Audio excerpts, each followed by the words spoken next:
Sumerpur news पर स्वागत है आपका। जी हाँ, जिस प्रकार से किसी भी पद को नहीं रखते हुए भी सचिन पायलट पहुंचे हैं पाली जिले के सादड़ी में और यहां पर एक किसान सम्मेलन का आयोजन किया जा रहा है। देखिए किस प्रकार से भारी मात्रा में इस प्रकार से विभिन्न नेताओं ने यहां पर संबोधित करते हुए किस प्रकार से सचिन पायलट का यहां भव्य स्वागत किया गया और भव्य स्वागत करते हुए सचिन पायलट ने किस प्रकार से तीर चलाए सत्तारूढ़ दलों पर और क्या क्या कहा सचिन पायलट ने। पूरी लाइव कवरेज है, पूरा भाषण सुनिए सचिन पायलट का। लाइक शेयर और कमेंट जरूर कीजिएगा दोस्तों। सचिन पायलट अभी पहुंचेंगे और देखिए किस प्रकार से कितनी भीड़, बेशुमार भीड़ होते हुए भी देखिए किस प्रकार से बिना कोई पद, वर्तमान में न तो मंत्री है सचिन पायलट और न ही किसी प्रकार का कोई प्रदेश में कांग्रेस का कोई पद है इनके पास में। एक निष्ठावान कार्यकर्ता के नाते पूरा संबोधित करने के लिए सादड़ी पहुंचे। सुनिए क्या कहते हैं सचिन पायलट। और अभी देखिए किसानों द्वारा उनका सम्मेलन किया, सम्मान किया जा रहा है। कौन कहता है कि छलनी में पानी नहीं रुकता? कौन कहता है कि छलनी में पानी नहीं रुकता? तुम तो बस बर्फ के जमने तक हाथ लगाए रखना, हाथ लगाए रखना। इन्हीं शब्दों के साथ अभी गोडवार जाट समाज द्वारा आदरणीय सचिन पायलट साहब का स्वागत हो रहा है। मैं देख रही हूँ आप सभी लोग स्वागत को आतुर है। हमारे सभी देवासी भाई बंधु जाट समाज के लोग जिनके द्वारा आदरणीय सचिन पायलट साहब का स्वागत हो रहा है, हमारे स्थानीय जो यहाँ के कार्यकर्ता हैं उनके द्वारा भी स्वागत हो रहा है। मैं चाहूंगी जोरदार जयकारे के साथ जय जवान, जय जवान, जय जवान, सचिन पायलट, सचिन पायलट।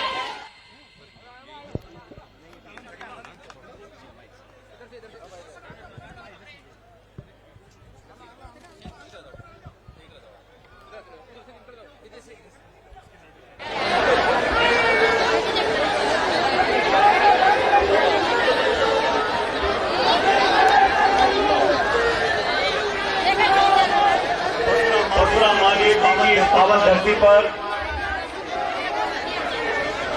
मारवाड़ की इस पवित्र भूमि पर इस किसान सम्मेलन में पधारे हुए मेरे आदरणीय बुजुर्गों, नौजवान दोस्तों, माताओं, बहनों और नौजवान साथियों, मंच पर उपस्थित हमारे पूर्व मंत्री राजेंद्र चौधरी जी, हमारी सचिव शोभा सोलंकी जी, भीमराज भाटी साहब, हमारे जिला अध्यक्ष समरजीत सिंह जी, पाली के जिला अध्यक्ष चुनीलाल जी, सोमेंद्र फालना जी, महेश जोशी जी, लालाराम जी पूर्व विधायक, जीवराम आर्य साहब पूर्व प्रधान, करण सिंह उचाड़ा जी, प्रेमराम देवासी जी, श्याम खिचड़ जी, नरबत जी, महेश शर्मा जी, राजेश चौधरी साहब, मंच पर सभी नेतागण, साथियों, आज इस किसान सम्मेलन में मैं आप सबका, प्रदेश का और तमाम लोगों का ध्यान उनकी तरफ आकर्षित करना चाहता हूं जो लोग इस देश का पेट पालते हैं। वो किसान वर्ग जो राजस्थान और पूरे देश में अन्न और अनाज पैदा कर पूरे भारतवर्ष का पेट पालता है। अनेक चुनौतियां कृषक समाज पर आई हैं, लेकिन इतने साल बीतने के बावजूद भी वो लोग जो दिल्ली की सत्ता में बैठे हैं, उन्होंने लगातार किसान पर, किसान की आमदनी पर प्रहार किया है। पहले काले कानून बनाए कृषि के, एक साल तक किसानों ने आंदोलन किया दिल्ली के अंदर, तब जाके वो काले कानून वापस किए और वादा किया था कि फसल खरीद के लिए एमएसपी को लेकर एक कानून बनाएंगे। इतना समय बीतने के बाद भी, स्पष्ट बहुमत होने के बाद भी भाजपा की सरकार में बैठे लोगों को ना तो किसान की चिंता है, ना किसान परिवार की चिंता है, और ग्रामीण क्षेत्र में रहने वाले वो सब लोग जो कृषि पर आधारित अपना जीवन व्यतीत करते हैं, ना उनकी चिंता है। मैं कल झुंझुनू में था, उससे पहले हनुमानगढ़ गए थे, नागौर में, तमाम जगह जाकर मैंने किसानों को आग्रह किया कि हम सब संगठित हों, जागरूक हों, अपने भविष्य के लिए, अपने विकास के लिए हम चिंतित हों और दबाव बनाए लोगों पर जो कानून बनाते हैं कि आने वाले समय में हमारे बच्चों के लिए बेहतर भविष्य का निर्माण हो सके। साथियों, किसानों के जो बच्चे हैं जब पढ़ लिख जाते हैं, अवसर ढूंढने पड़ते हैं, शहरों तक जाते हैं, और बच्चों के भविष्य की चिंता हम सभी लोगों को है। मैं अक्सर कहा करता हूं कि देश और प्रदेश में जब तक किसानों के बच्चे, गरीबों के बच्चे उन कुर्सियों पर नहीं बैठ जाते जिन कुर्सियों से देश और प्रदेश की नीतियां बनती हैं, तब तक हमारा विकास सही मायने में नहीं हो सकता।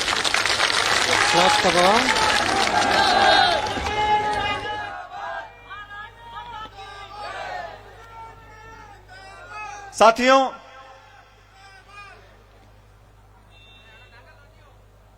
दो 2013 के अंदर चुनाव हुए थे। उस समय हमारी कांग्रेस की सरकार चुनाव हार गई थी। हम लोग सड़कों पर आए, 5 साल तक आप सबने सहयोग दिया और 5 साल की कड़ी मेहनत के साथ सब लोगों ने योगदान दिया, हमने सरकार बनाई। उन 5 सालों में वसुंधरा जी की सरकार राजस्थान में थी।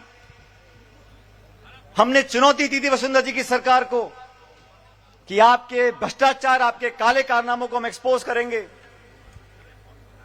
और 2018 में जब जनता ने भाजपा की सरकार को विदाई दी तो इस विश्वास पे दी थी कि उस 5 साल में तो लगातार घोटाले हुए, उस पर हम जांच करेंगे, जो मुलजिम पाए जाएंगे कार्रवाई करेंगे। आप सबको याद होगा, वसुंधरा जी की सरकार में हमने लगातार आरोप लगाए थे।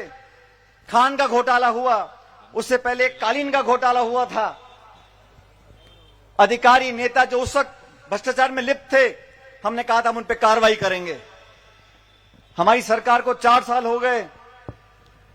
मैं उम्मीद करता हूं कि चुनाव आने से पहले भाजपा की सरकार ने जो जो भ्रष्टाचार किए थे, जिनको हमने जाके पब्लिक में कहा था, उन सब लोगों का उस कार्यकाल में भ्रष्टाचार में फंसे हुए थे, एक्सपोज हम करेंगे और न्याय लोगों को दिलाएंगे ताकि जनता हमारी बात पर विश्वास कर सके। जो लोग भ्रष्टाचार फैलाकर गरीबों की जेब पर डाका डालकर अपना पेट भरते हैं, उनको राज करने का अधिकार नहीं है। 11 महीने बाद चुनाव होंगे और आप सब जानते हो हमारी स्थिति जो पहले पाली में, जालौर में, सिरोही में थी, उसमें थोड़ी कमी आई है। और मैं चाहता हूं सब नौजवान, सभी किसान, अगड़े पिछड़े, हर जाति बिरादरी के लोग, महिला, बुजुर्ग मिलकर आने वाले समय में संगठन को मजबूती दें। राहुल गांधी जी ने जो ऐतिहासिक और साहसिक यात्रा निकाली है, उसका कोई सानी नहीं है। 7 सितंबर पिछले साल कन्याकुमारी से पैदल चले और 3400 किलोमीटर तक प्रतिदिन 25 से 30 किलोमीटर चलकर एक संदेश पूरे देश में दिया है। देश में जो नफरत का, टकराव का, द्वेष का, घृणा का, प्रतिशोध की जो भावना फैलाई है, उसके विरोध में निकल पड़े हैं। प्यार का, प्रेम का, मोहब्बत का पैगाम लेकर वो निकले हैं। उनकी यात्रा 30 तारीख को समाप्त हो रही है, लेकिन कांग्रेस पार्टी ने इस यात्रा के बाद एक और अभियान चालू किया, हाथ से हाथ जोड़ो अभियान। कांग्रेस का हाथ है और गरीब और नौजवान का हाथ थामकर हम राहुल गांधी जी का, कांग्रेस पार्टी का संदेश हर गांव, ढाणी, पोलिंग बूथ तक लेकर जाना चाहते हैं। मैं आप सबसे आग्रह करता हूं कि 2 महीने चलने वाले इस अभियान को, जो 26 जनवरी से चालू होगा, आप बढ़ चढ़ कर अभियान में भाग लें, ताकि लोगों को लगे कि जो हर 5 साल में सरकार बदलती है। आप जानते हो पिछले 30 सालों में 5 साल सरकार बीजेपी की, फिर 5 साल सरकार कांग्रेस की। और कांग्रेस की सरकार दोबारा बनाने के लिए हमको आपको मिलकर मेहनत करनी पड़ेगी। और जो लोग भ्रष्टाचार में लिप्त रहे भाजपा के कार्यकाल में, आप सब जानते हो, जमीन के घोटाले हुए, बजरी के घोटाले हुए, शराब के घोटाले हुए, भू माफिया पनप गए थे, जो लोग देश छोड़कर भाग गए। ललित मोदी जी जो विदेश में बैठे हैं, उनका नाम जिन लोगों के साथ जुड़ा था उन पर कार्रवाई होनी चाहिए। और केंद्र में बैठी सरकार हमारे नेताओं पर झूठे आरोप लगाती है। राहुल गांधी सोनिया गांधी जी के ऊपर केस दर्ज कर दिया ईडी का, इनकम टैक्स का। उनको पूछताछ के लिए बुलाया जाता है। गांधी परिवार ने शहादत दी है देश के लिए। इंदिरा जी ने, राजीव गांधी जी ने, उन तमाम नेताओं को भाजपा के दिल्ली बैठे हैं उनको परेशान करने का काम करते हैं, उनकी सुरक्षा छीन लेते हैं, उन पे झूठे केस दर्ज कर अपमानित करने का काम करते हैं। लेकिन हमारी सरकार राजस्थान में है, जो भाजपा के नेता जो भ्रष्टाचार में लिप्त थे, जिन पे हमने सबने मिलकर आरोप लगाए थे, उन पर हम क्यों नहीं कार्रवाई करते हैं। मैं प्रतिशोध की भावना से काम नहीं करना चाहता हूं, बदले के भावना से काम नहीं करना चाहिए। लेकिन जिन लोगों के भ्रष्टाचार को बेनकाब कर सत्ता में आए थे, उन लोगों से हिसाब को लेना पड़ेगा। मैं प्रदेश का अध्यक्ष था 2013 से 18 तक। लगातार वसुंधरा जी की सरकार को हमने चुनौती दी। हर घोटाले में आरोप लगते थे उनके ऊपर, और हमने वादा किया था कि सरकार बनाने के बाद हम निष्पक्ष जांच कराएंगे, और जांच होने के बाद दोषी को सजा जरूर मिलेगी, ताकि लोगों का, जनता का, व्यवस्था में एक बाल कायम रहे। अभी भी हमारे पास समय है, 11-12 महीने बचे हैं। मुझे पूरा विश्वास है जिन लोगों ने गरीबों के साथ धोखा किया, बड़े बड़े घोटाले किए, जिन घोटालों को हमने जाके एक्सपोज किया है, उस पर सख्त कार्रवाई होनी चाहिए। नहीं तो अगली बार चुनाव में जाकर हम जब आरोप लगाएंगे तो जनता को विश्वास करने के लिए कुछ तो हमें देना पड़ेगा।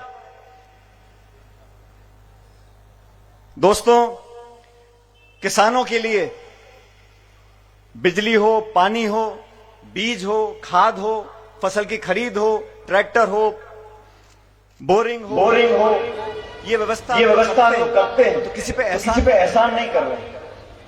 हम जब बड़े उद्योगपतियों को, इस देश के जो बड़े बड़े हवाई अड्डे हैं, रेलवे लाइन है, बीमा कंपनी है, बिजली कंपनी है, खान है, उनको घाटा दिखाकर औने पौने दाम अगर दे सकते हैं, तो देश की 2/3 जनता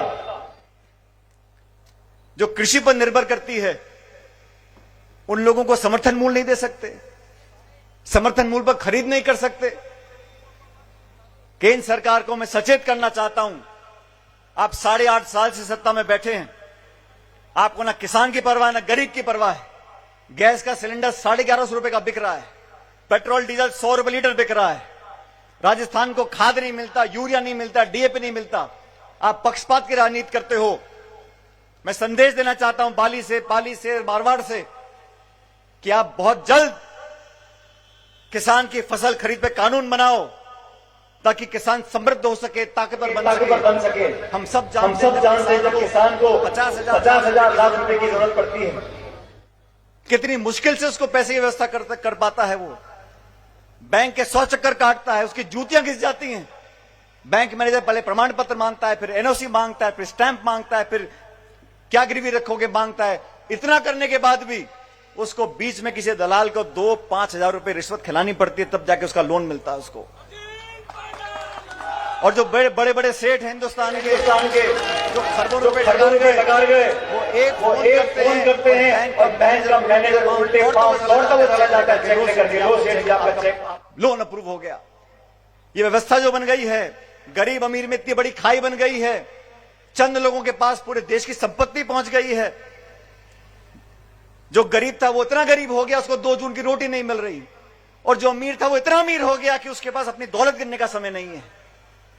इस देश में जो गांव में और शहर में, अमीर और गरीब में जो फासला बढ़ता चला जा रहा है, वो बहुत बड़ी चिंता का विषय है। जब तक हम किसान को मजबूत नहीं करेंगे, किसान परिवार को ताकत नहीं देंगे, उनको संसाधन नहीं देंगे, उनके लिए अच्छे कानून नहीं बनाएंगे। मुझे फक्र है साथियों, मनमोहन सिंह देश के प्रधानमंत्री थे, मैं सरकार में मंत्री था, किसानों ने मांग नहीं करी, लेकिन सोनिया गांधी जी ने, मनमोहन सिंह जी ने, हमने बैठ के दिल्ली से किसानों का 72,000 करोड़ रुपए का ऋण माफ किया था, जो छोटे किसान थे। और आज की सरकार किसान के खाते में डालती है 2,000 रुपये, और दिन भर नाचते फिरते हैं। कि हमने किसान का बहुत कल्याण कर दिया। अरे आप लाखों करोड़ रुपए उद्योगपतियों के माफ कर सकते हो, तो किसान के क्यों नहीं कर सकते? हमारी केंद्र की सरकार थी कांग्रेस की, 14 करोड़ लोगों को हमने गरीबी रेखा से ऊपर उठाया, नरेगा का कानून बनाया, सूचना का कानून बनाया, शिक्षा का कानून बनाया, सूचना का अधिकार का कानून बनाया, खाद्य सुरक्षा का कानून बनाया, अधिकार बनाया। जो व्यक्ति गांव गरीब के दिल और को समझ सकता है, दुख को समझ सकता है, वही अपनी कुर्सी का सदुपयोग करता है। जो जज्बात से, धर्म से, जाति से, भाषा से, मंदिर मस्जिद से, हिंदू मुसलमान के नाम पर वोट लेकर आते हैं, वो चुनाव के समय उन्हीं जज्बातों को भड़काते हैं। आपने क्या योगदान दिया भाजपा के साथ? पूछना चाहता हूं, देश की आजादी में क्या दिया आपने? और सरकार बनने के बाद क्या योगदान दिया आपने? नोटबंदी कर दी, जीएसटी थोप दिया, उद्योगपतियों के ऋण माफ कर दिए, किसान को सड़क पर ले आए, छात्रवृत्ति कम कर दी। जो हमने प्रोग्राम बनाया था नरेगा का, कोरोना काल में लॉकडाउन लगा था, वो विभाग मेरे पास था साथियों राजस्थान के अंदर। लाखों लाख लोगों को हमने नरेगा में रोजगार दिया, क्योंकि सब फैक्ट्री बंद हो गई थी। पूरे मजदूर देश भर के वापस राजस्थान आ गए थे। उनका पेट पालने के लिए, उनके घर में चूल्हा जल सके, हमने सारे दरवाजे खोल दिए थे कि गरीबों के लिए सब माफ है, आओ काम करो और अपनी दिहाड़ी लेकर जाओ। ये सोच कांग्रेस की थी कि नरेगा हम लोगों ने बनाया। गांव के बच्चे मिड डे मील के प्रोग्राम से अपना पढ़ाई भी कर सकते हैं, खाना भी खा सकते हैं। सोच होती है। इस सरकार की क्या सोच है? बड़े बड़े भाषण दो, बड़े बड़े इश्तिहार छपवा दो, रोज टेलीविजन पे अपनी शक्ल दिखाते रहो, और मंदिर और मस्जिद और राम और भगवान और हिंदुस्तान, पाकिस्तान, हिंदू और मुसलमान ले दे के 3-4 बातें हैं। तो मैं आपको सचेत करना चाहता हूं, फिर चुनाव आ रहे हैं 10-11 महीने में। राजस्थान में जो परिपाटी बनी है उसको समाप्त करो। कांग्रेस की सरकार दोबारा बन सकती है। हमें विश्वास अपने अंदर पैदा करना पड़ेगा। राहुल गांधी जी ने जो संदेश दिया साथियों, अभी हिमाचल में चुनाव हुए थे तो बीजेपी के साथी बोलते थे हमारी तो डबल इंजन की सरकार है, double engine double engine double engine हर करते थे। वहां पर प्रियंका जी गई कैंपेन करने के लिए हिमाचल प्रदेश में, मुझे भी वहां का जिम्मेदारी दे रखी थी। हम लोगों ने ऐसा कैंपेनिंग किया, ऐसा कैंपेनिंग किया, हम लोगों ने ऐसा कैंपेनिंग किया, धुआं निकल, ऐसा कैंपेनिंग किया कि बीजेपी की सरकार का धुआं निकल गया इंजन का। और मैंने कहा उस दिन, कांग्रेस की बन गई, मैंने कहा उस दिन बीजेपी का एक इंजन फेल हो गया हिमाचल में, दूसरा इंजन फेल करेंगे 24 में नई दिल्ली में, और ये हो सकता है हम कर दिखाएंगे। लेकिन संगठित होने की जरूरत है, 36 कौम को साथ मिलकर चलने की जरूरत है। जो मार्गदर्शन सोनिया जी ने दिया है, राहुल जी ने दिया, उस रास्ते पर हमें चलना पड़ेगा। लेकिन जो लोग भ्रष्टाचार में लिप्त थे, जिनको बेनकाब कर हम लोगों ने सरकार बनाई राजस्थान के अंदर, उन लोगों को बख्शेंगे तो जनता हमारी बात पर विश्वास, उन लोगों को बख्शेंगे तो जनता हमारी बात पर विश्वास नहीं की बात नहीं करता।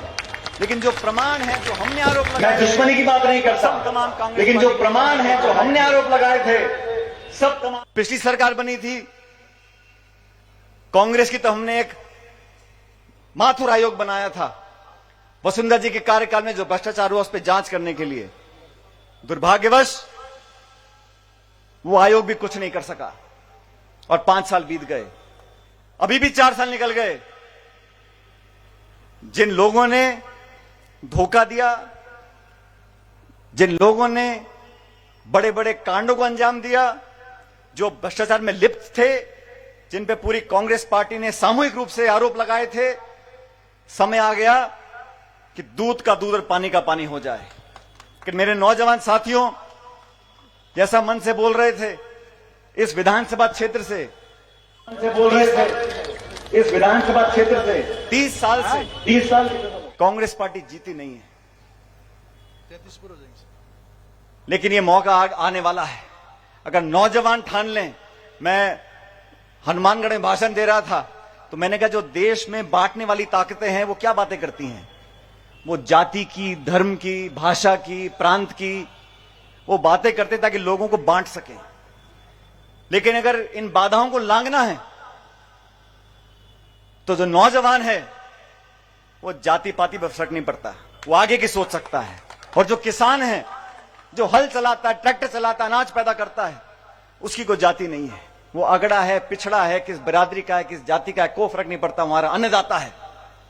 तो जवानी और किसानी और यहाँ महिलाएं बैठी, हमारी जनानी, ये वो लोग हैं, वो संस्थाएं हैं जो हमारी जनानी के सब ये वो लोग हैं, वो भाइयों को संस्थाएं हैं जो जाति मैं आपसे आह्वान करना चाहता हूं साथियों, भाइयों को ताप सकती हैं। किसानों की आवाज बुलंद मैं करने आपसे के आह्वान लिए, करना चाहता हूं साथियों, नौजवानों को अधिकार दिलाने के लिए राजस्थान की ये मिट्टी मेरे माथे का चंदन है और आपके स्वाभिमान और सम्मान से कभी समझौता नहीं हम होने देंगे। मैं आपको वादा करता हूं, स्वाभिमान और सम्मान से कभी समझौता नहीं हम अधिकारों के लिए करता हूं।